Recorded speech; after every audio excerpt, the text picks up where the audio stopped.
Hello again. It's not a very happy homecoming for the Rangers squad back in Glasgow today after their 2-0 defeat by AEK in Athens last night. Our sports correspondent Jim Delahunt was with them. Thanks, Martin. Whatever the problems caused by the Athens supporters last night, we cannot get away from the fact that Rangers are now in serious danger of missing out again on a place in the Champions League. Athens played some marvellous technical football, which on the night the Scottish champions had no answer to. The home goalkeeper was rarely called into action, and the Ibrox club can only hope he's been lulled into a false sense of security for the second leg. Rangers had Andy Gorham to thank for preventing a much more serious defeat. This was one of 3 world-class stops which kept Rangers in the game during the first half. 3 minutes into injury time though, Gorham was beaten, Saravakos scoring the first of 2 goals. Riot police on the terraces had to protect Rangers fans from bottles and flares thrown by the Greek supporters.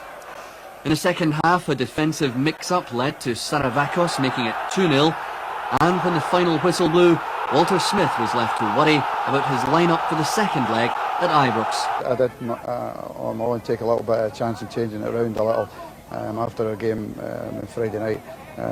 But possibly took a little chance in the sense that nobody had settled into it. But it was always going to be an awkward game because basically we were going to have to change 1 or 2 players and bring in new players at this stage of the season anyway.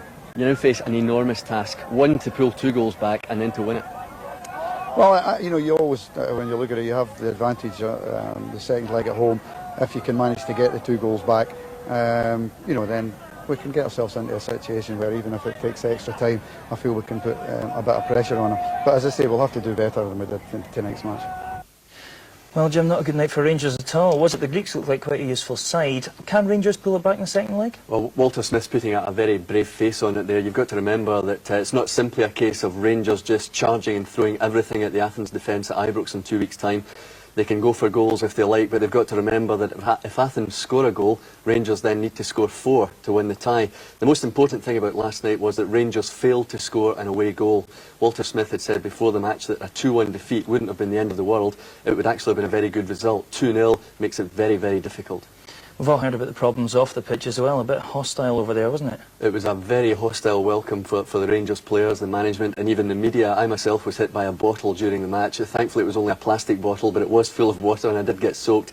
Very nasty pieces of work, some of these Athens fans. They made it very difficult for everybody, and the riot police actually did well on the night to prevent any trouble happening. The Rangers fans, very restrained. They should be commended. Glad you're back in one piece, Jim. Thanks. Yes, Jim Delahunt there, home safe.